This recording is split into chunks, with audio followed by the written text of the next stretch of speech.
Hello and welcome back. And today it's the second part of the series of quadratic functions. So we'll be looking at vertex form, the quadratic functions. And the last two videos we did analyzing quadratic functions, and now we'll be looking at the vertex form, and we'll be doing practice. And then the next one we'll be doing intercept form.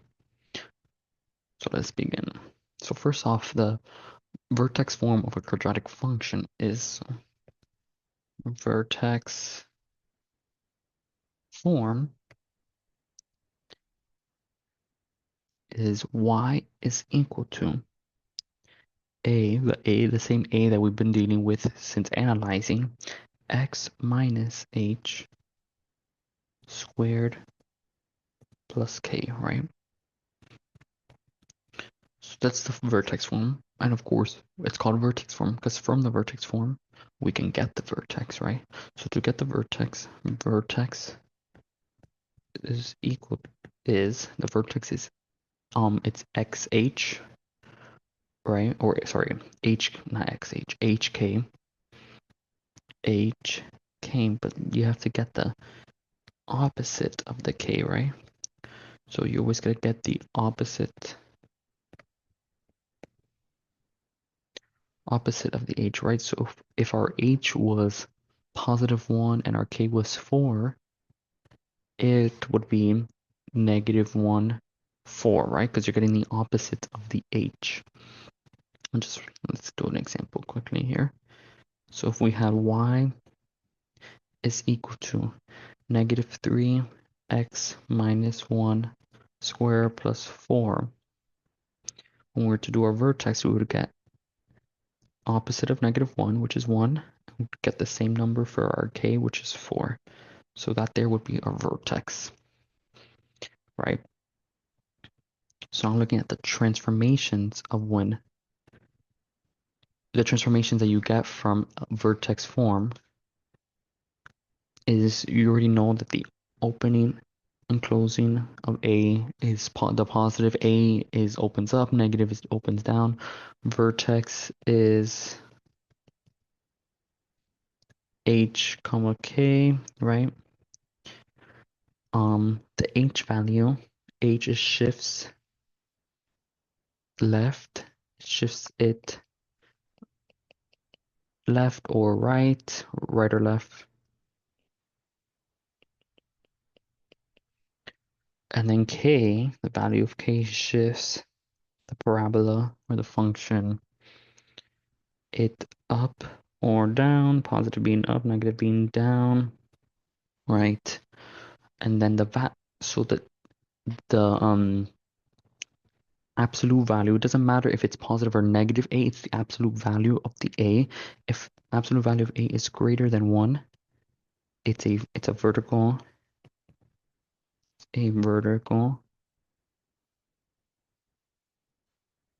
stretch. And if the absolute value of A is between 0 and 1, it's a vertical compression. A vertical compression, right? And then lastly is our axis of symmetry is x equals h. So axis of symmetry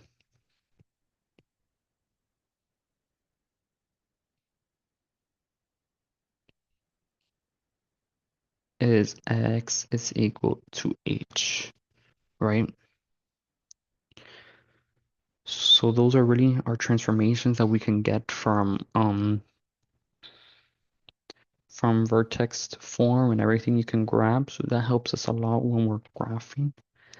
And you may be asked what are the transformations of that, and you list them in order. So when listing transformations, you go in order from left all the way to right. So you list A, then here, and then there. So you list them in order. Right? Okay.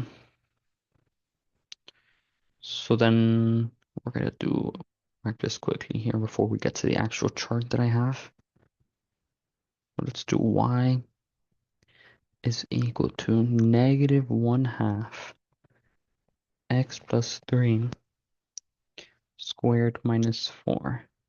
right? So, oh, I forgot to mention that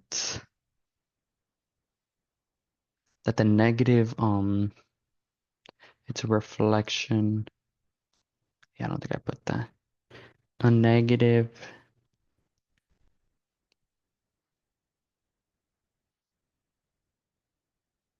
A is a reflection over x-axis. That's one more thing. So since we have a negative here, our first transformation is going to be reflect, right? It's going to be reflect over x-axis. Reflect over x-axis. Next thing is we have a half. A half decimal is 0.5. So that would tell us that it's a vertical compression by a factor of a half. Right? So I'm just gonna put vertical comp by factor of a half. Our third one is here. We have a 3 there, so that means it shifts 3 units to the left. You get the opposite. Shifts 3 units to the left. And lastly, what we have here is a -4, so shifts down by 4 units. This is negative. Down by 4 units, right? So it's basically when you're asked for transformations, that's what you're supposed to be looking for.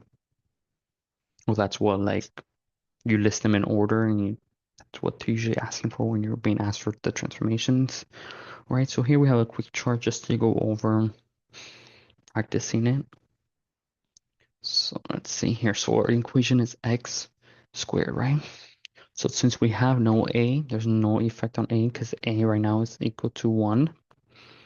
None on h because h is equal to 0. And none on k because k is equal to 0. Because there's nothing there, right? And there's always that imaginary 1 there. That's why a is 1. Here we have x minus 1 squared. So our vertex would be 1 minus 1 over 1 comma 0. None because a is equal to 1. There is an effect on h because h, the opposite, h is 1. And none on k because right now k is equal to 0. Next here, our vertex would be here. Grab the opposite, -2 comma -8. It's a vertical stretch by a factor of 3 because a is equal to 3 right here. Shift left 2 units because opposite is h is equal to -2. And then shift downwards 8 units because k is equal to -8, so negative is downwards. Oh, -2. Okay, next here, our vertex here would be negative x squared would be 0, 0. Because there's no h, there's no k.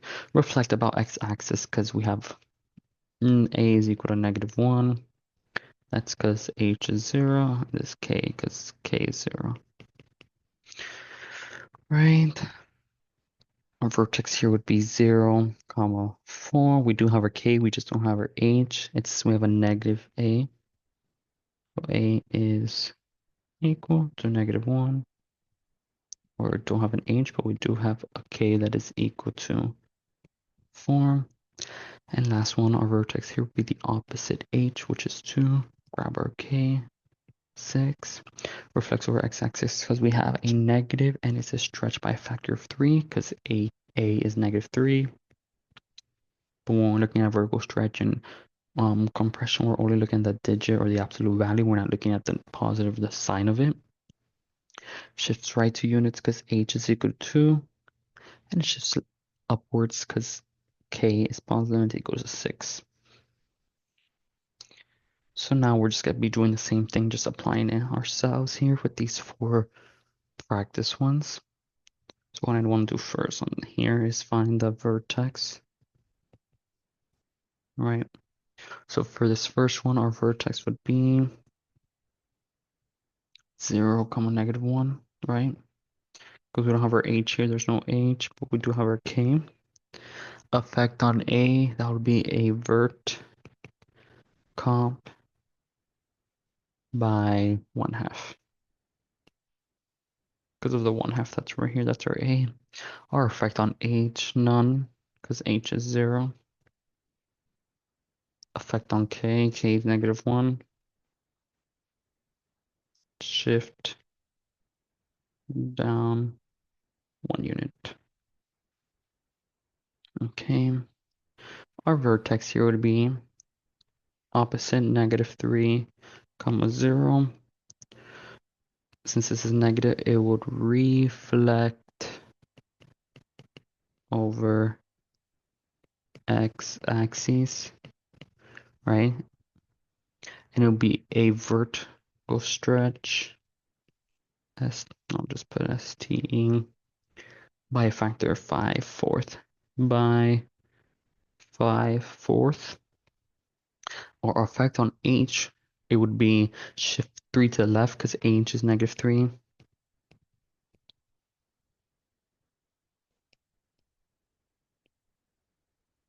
Right, and our effect on k would be none because k is equal to 0. So none. Third one, our vertex here would be grab the opposite, so 7. Nothing here, so 0. 7, 0, we have a negative a, so we do have a reflect over x-axis, the x-axis.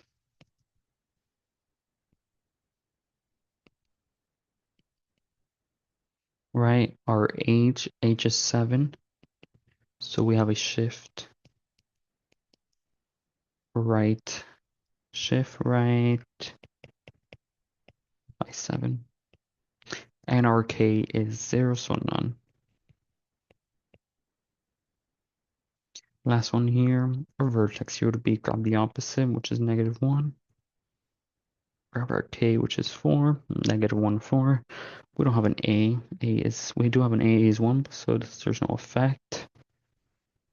Our h is -1 in this one, so negative, so it shifts to left by 1. And our k is 4, so it shifts up 4.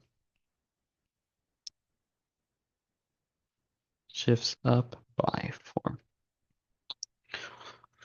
So that's it for analyzing the vertex form and seeing what the transformations you can get out of it.